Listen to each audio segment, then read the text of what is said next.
এখন ক্যালকুলাস সম্পর্কিত জ্ঞান ত্রিমাত্রিক কাঠামোতে সম্প্রসারিত করা যাক। তো সর্বপ্রথম একটি ফাংশন ত্রিমাত্রিক কাঠামোতে কেমন দেখায়। আসলে আমরা ভিন্ন ভিন্ন ধরনের করবো, কারণ তুমি ত্রিমাত্রিক কাঠামোতে একটি রেখা পেতে পারো, একটি বক্ররেখা পেতে পারো, বা তুমি একটি তল পেতে পারো, বা তুমি একটি ভেক্টর ক্ষেত্রও পেতে পারো। তো আমরা ভিন্ন ভিন্ন রকমের বর্ণনা দেখবো এবং যখন আমরা এই ত্রিমাত্রিক কাঠামো নিয়ে কাজ করবো। তো কিন্তু আমার মনে হয় যে এখানে সবচেয়ে বোধগম্য যেটা সেটা হলো, আসলে কোনোটাই তেমন সহজভাবে বোধগম্য না, কিন্তু আমার মনে হয় যে তুমি যদি সত্যিকার অর্থে প্রত্যক্ষ করতে পারো তাহলে তুমি দেখবে যে ত্রিমাত্রিক কাঠামোতে একটি তল এটা সবচেয়ে সহজে বোধগম্য, এবং অবশেষে এটাকে আমরা এন মাত্রিক কাঠামোতে সম্প্রসারিত করতে পারবো। কিন্তু তখন ওটা পৃথকীকরণ করা খুব কঠিন হয়ে যায়। তো এখন আমাদের এক্স এবং ওয়াই অক্ষ তো আগেই ছিল, এখন শুধু আমাদের আরেকটি মাত্রা উচ্চতা দেওয়া যাক। তো ধরা যাক যে এটা আমার এক্স অক্ষ, আমি এখানে ধনাত্মক চতুর্ভাগ আঁকবো। তো এটা আমার এক্স অক্ষ, এটা ওয়াই অক্ষ, আর এটা জেড অক্ষ। এবং নিয়ম হলো যে রাইট হ্যান্ড রুল বা ডান হস্ত সূত্র অনুসরণ করা, যেখানে এক্স অক্ষের সাথে ওয়াই অক্ষের ক্রস প্রোডাক্ট বা ক্রস গুণন নেই, এবং সেটা সমান সমান জেড অক্ষ। আমি এটা দিয়ে আসলে কি বুঝিয়েছি, এটা হলো এক্স, এই রংগুলো সত্যিকার অর্থে একে অপরের সাথে ভালো যায় না, এটা ওয়াই, এটা জেড। তো এই ক্রস গুণন দিয়ে আমি কি বুঝিয়েছি, তো এটা যদি একটা একক ভেক্টর হয় আই, এবং এটা এক্স এর দিকে, তো এটা আই বলা যাক, এটার দৈর্ঘ্য 1, আর ওয়াই এর দিকে এটাকে বলা যায় যে এটা একটা ছোট টুপি থাকবে। এই ছোট টুপিটা আসলে বোঝায় যে এটা একটি একক ভেক্টর। তো ওয়াই এর দিকে এটার মান হলো 1, এবং আমি জেড এর জন্য একটি ভিন্ন রং ব্যবহার করব। তো জেড হলো উপরে, এবং এটার জন্য এটার একক ভেক্টর হচ্ছে কে। তো এটা আসলে শুধু একটি নিয়ম যে আই ক্রস জে সমান সমান কে, এবং এটা শুধু একটি নিয়মই, কারণ তুমি জানো যে এক্স অক্ষ আঁকার জন্য আমরা কি এই দিকে বাড়াতে থাকবো নাকি আমরা ভিতরের দিকে বাড়াবো। তো এই নিয়মটি শুধু আমাদের এটা বুঝতে সাহায্য করে যে এক্স অক্ষ যদি আমরা বাড়াই তো এটা এই দিকে যায়। তো আমি নিশ্চিত হওয়ার চেষ্টা করছি যে আমি আমার হাতে যেন ঠিকভাবে এটা করতে পারি। তো আমি এখানে ক্রস গুণন এঁকে দেখাই যে তুমি যদি প্রথম ভেক্টরটা নাও এবং তোমার তর্জনী এই প্রথম ভেক্টরের দিকে রাখো, তো তর্জনী প্রথম ভেক্টরের দিকে এবং মধ্যমাটা দ্বিতীয় ভেক্টরের দিকে, তো এটা মধ্যমা এবং এটা দ্বিতীয় ভেক্টরের দিকে, এবং তোমার অন্যান্য আঙ্গুলগুলো যা করার দরকার তা করবে।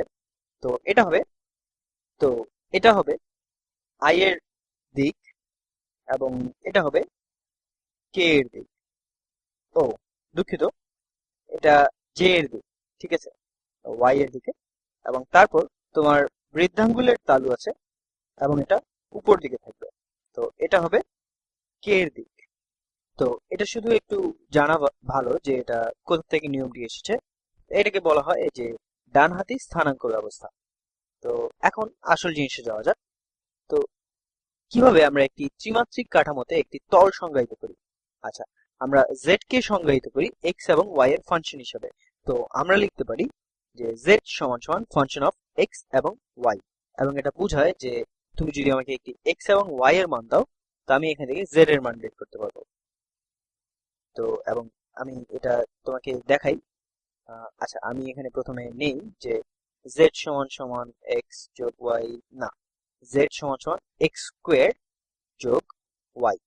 তো কিভাবে আমরা তলের উপর একটি বিন্দুর অবস্থান চিহ্নিত করব, আমি তোমাকে দেখাবো যে আসলে কম্পিউটারে তৈরিকৃত এই তলগুলো আরো বেশি জীবন্ত দেখতে, যেগুলি আমি নিজে আঁকার চেষ্টা করতে পারি তার থেকে।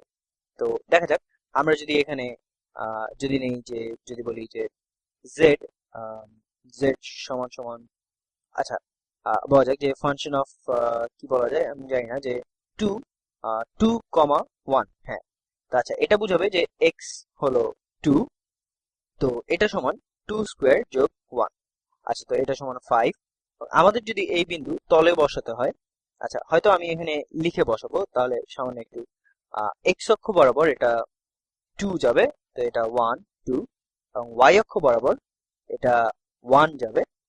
তুমি যদি এই বিন্দু নাও এবং এটা হলো x সমান সমান 2 এবং y সমান সমান 1, এবং তারপর আমরা দেখি যে z সমান সমান 5। তো আমরা যদি 5 একক উপর যাই, তো আমরা এখানে এই বিন্দুটি বসাবো, এবং তারপর তুমি দেখবে যে তুমি যদি এটা করতে থাকো তাহলে তুমি একটি তল স্থাপন করে ফেলবে।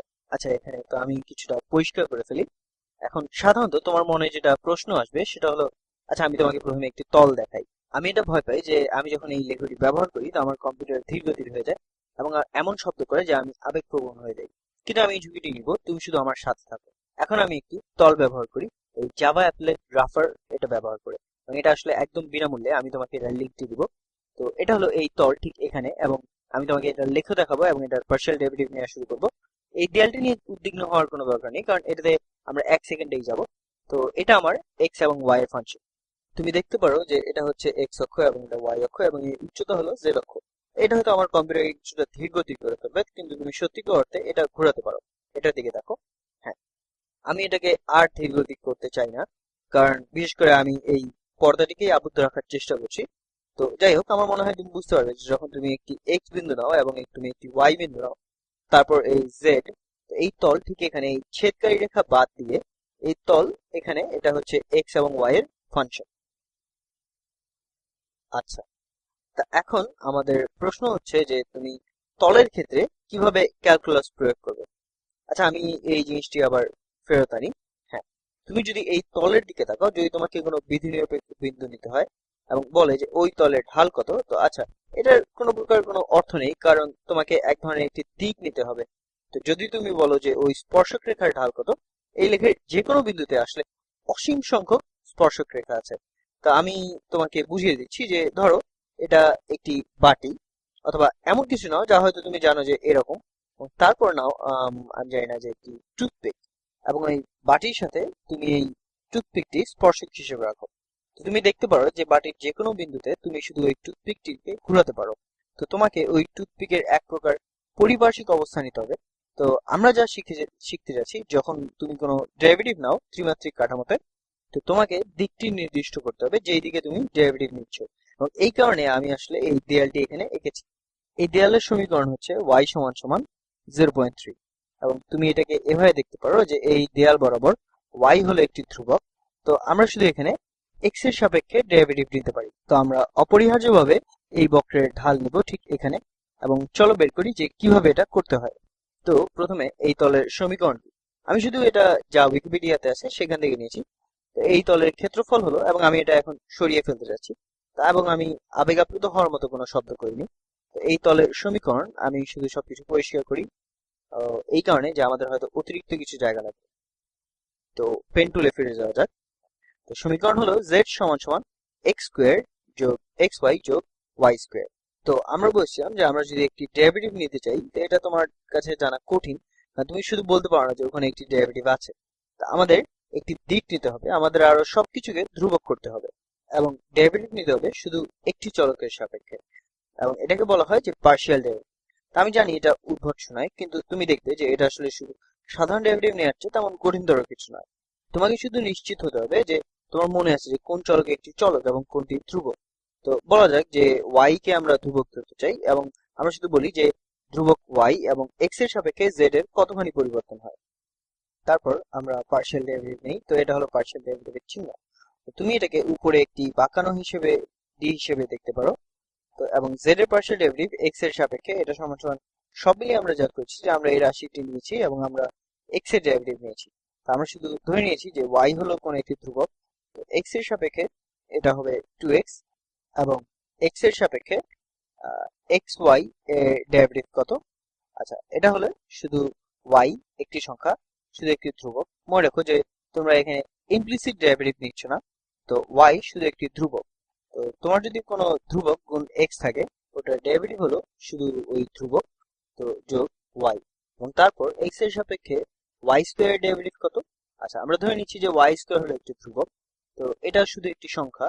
তো শুধু একটি সংখ্যাকে যদি আমরা x এর সাপেক্ষে ডেরিভেটিভ করি, তো এটা হবে 0, তো এটা ডেরিভেটিভ হলো 0। তো x এর সাপেক্ষে z এর পার্শিয়াল ডেরিভেটিভ হলো 2x যোগ y। তো এটা আসলে কি বোঝায়? তো আমি তোমাকে আরো কিছু দেখানোর আগে প্রথমে তোমাকে একটি সংকেত দেখিয়ে নিই যে এটা লেখার আরেকটি উপায় হচ্ছে ঠিক একই জিনিস আসলে, যে f অফ x এবং y সমান সমান এই একই জিনিস x স্কোয়ার যোগ xy যোগ y স্কোয়ার। এটাকে আমরা লিখতে পারি যে f এর পার্শিয়াল x এর সাপেক্ষে, এটাকে এটার মধ্যে লিখতে পারি যে x এর সাপেক্ষে f অফ পার্শিয়াল ডেরিভেটিভ এখনো x এবং y এর ফাংশন, ঠিক আছে, এবং এটা এখনো নির্ভর করছে যে কি ধ্রুবক y তুমি ব্যবহার করছো, যেটা সমান সমান 2x যোগ y। যাই হোক, তা আমরা মনে করছিলাম যে এই সংকেতটি লেখা বেশ ভালো, এবং এটা কি বোঝায় যে এটা আসলে x এর সাপেক্ষে z এর ঢাল কত।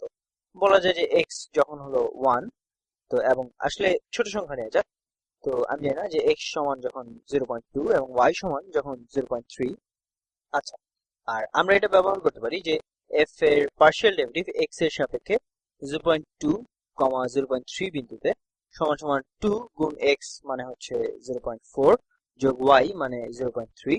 তো এই ফাংশনের ঢাল এক্স এর সাপেক্ষে 0.2, 0.3 এই বিন্দুতে সমান সমান 0.7।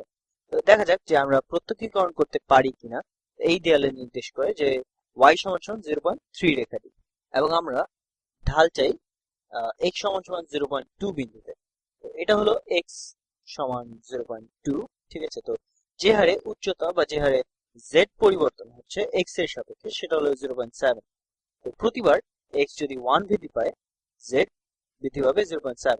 তো ঢালটি 1 এর চেয়ে সামান্য একটু ছোট, এবং আমার মনে হয় তুমি তা দেখছো। ঠিক আছে, তো তো এখানে এক্স এর মান বৃদ্ধির সাথে সাথে স্পর্শক রেখার ঢালও বৃদ্ধি পাচ্ছে, কিন্তু 45 ডিগ্রির চেয়ে একটু কম করে। তো যাই হোক, আমার সব সময় শেষ। তো পরবর্তী ভিডিওতে তোমার সাথে আবার দেখা হবে।